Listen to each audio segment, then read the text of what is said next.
Greetings to all students. I am Dr. M. Krishnaswamy, PG Assistant. What are the properties of electric field lines? This is a 3-mark question in this lesson, electrostatics. Here we are going to discuss 3-mark questions in this lesson, electrostatics. First question, what are the properties of electric field lines? So electric field lines is obtained by the charge. The electric field lines is in the form of electric field. The electric field lines starts from positive charge and end at negative charge. Electric field lines never intersect. Tangent of the electric field line gives the direction of the electric field. If the electric field is large, electric field lines are closer. If the electric field is less, electric field lines are apart. Number of electric field lines is proportional to charge. So these are the 5 properties of electric field lines. Okay, next question. Explain in detail Coulomb's law and its aspects. Electrostatic force, that is Coulomb's force, is directly proportional to the product of the two charges and is inversely proportional to the square of the distance between the two charges. Its aspects, electrostatic force is along the line joining the two charges. Coulomb's law is similar to as Newton's law of gravitation. Electrostatic force is always greater than the gravitational force. Electrostatic force depends on the nature of the medium. Coulomb's force is true only for point charges. Okay, these are the 6 points about the Coulomb's law. Derive the expression for resultant capacitance when capacitors are connected in parallel. Okay. Voltage across the capacitors C1 and C2 and C3 will be same. But each capacitor stores different charges. Charge Q1 is present the capacitor C1. Similarly, Q2 is present C2. Q3 is present C3. So the total charge Q will be equal to sum of this Q1 plus Q2 plus Q3. But we know Q is equal to CV. Okay. Then Q1, instead of Q1 you will write C1V plus C2V plus C3V. If you take V commonly outside, then the formula becomes Q is equal to V of C1 plus C2 plus C3. Q is equal to CV. We know the formula. Since it is a parallel, we are putting C suffix P. Q is equal to Cp into V. Now we substitute this QPV here. Then we will have CPV is equal to C1V plus C2V plus C3V. Then we can have V get cancelled.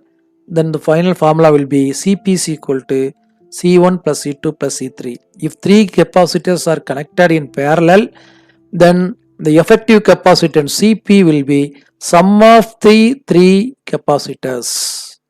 Okay, students, you remember very easy way. Cp is equal to C1 plus C2 plus C3. Okay, shall we move the next question? Derive the expression for resultant capacitance when capacitors connected in series. Here 3 capacitors C1, C2, C3 are connected in series. And the potential, that is a voltage, varies. V in the C1 will have V1 voltage, C2 will have V2 and C3 will have the voltage of V3. Here charge are same. So the potential V is equal to V1 plus V2 plus V3. Then V1, instead of V1 we can write Q by C1 because charge are same.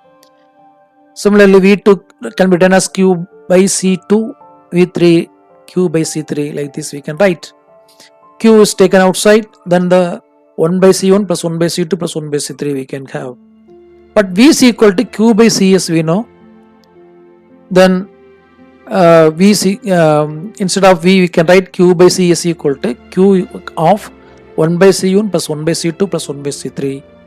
Then if the capacitors are in series, then the resultant capacitance Cs value becomes 1 by Cs equal to 1 by C1 plus 1 by C2 plus 1 by C3. If it is parallel, just you add.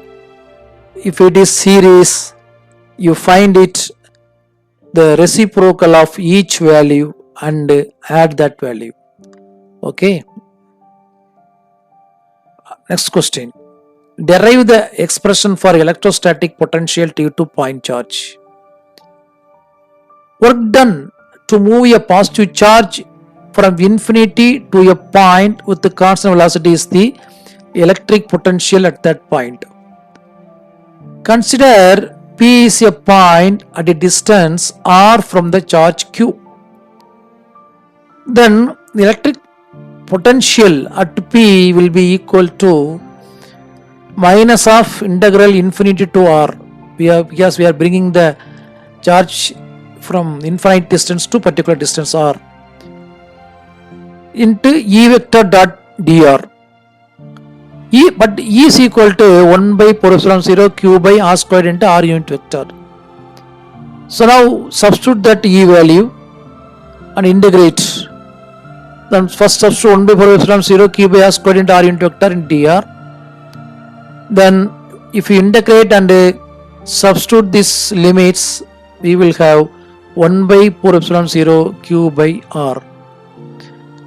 In this positive charge, if we move away, the potential will be decreases. R increases, potential decreases for positive charge. Okay, shall we move the next question? Derive an expression for torque experienced by an electric dipole in a uniform electric field. The uniform electric field, the field lines are straight line. An electric dipole of dipole moment P is placed in the uniform electric field. The total force acting on the dipole is 0.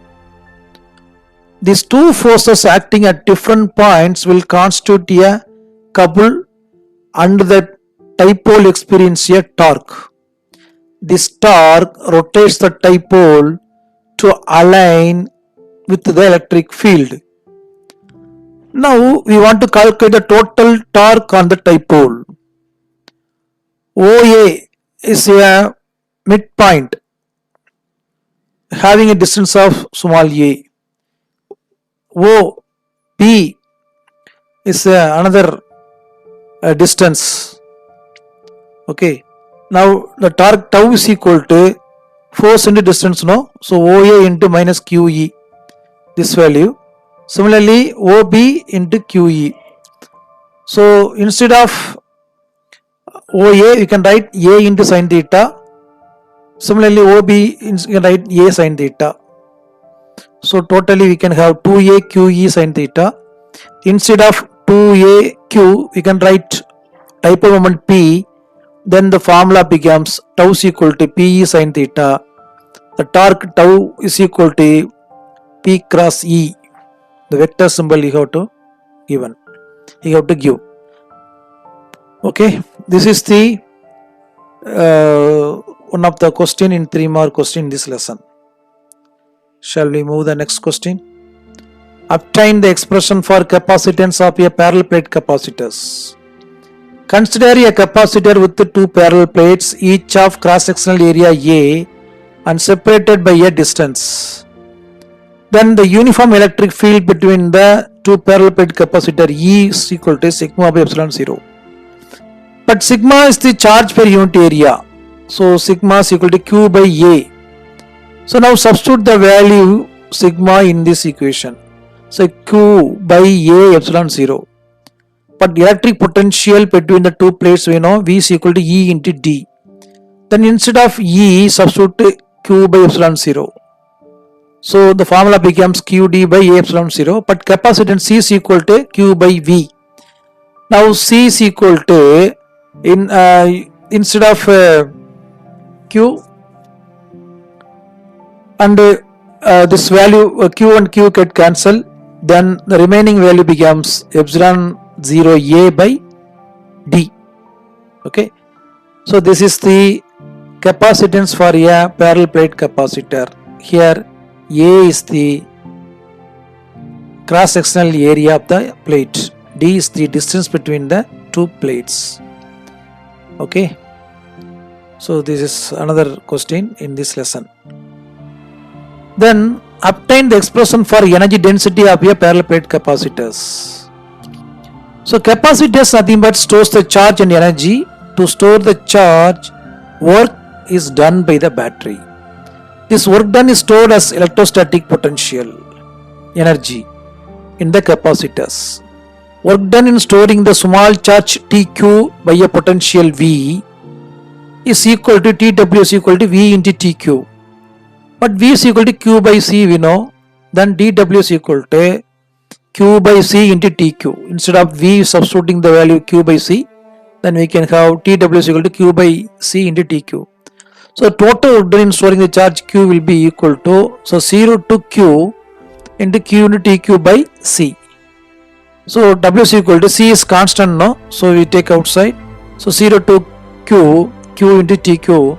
So if we integrate the Q into TQ, we can have Q squared by 2, and applying the limits, then we can have work done W is equal to Q squared by 2C. This work done is stored as a energy.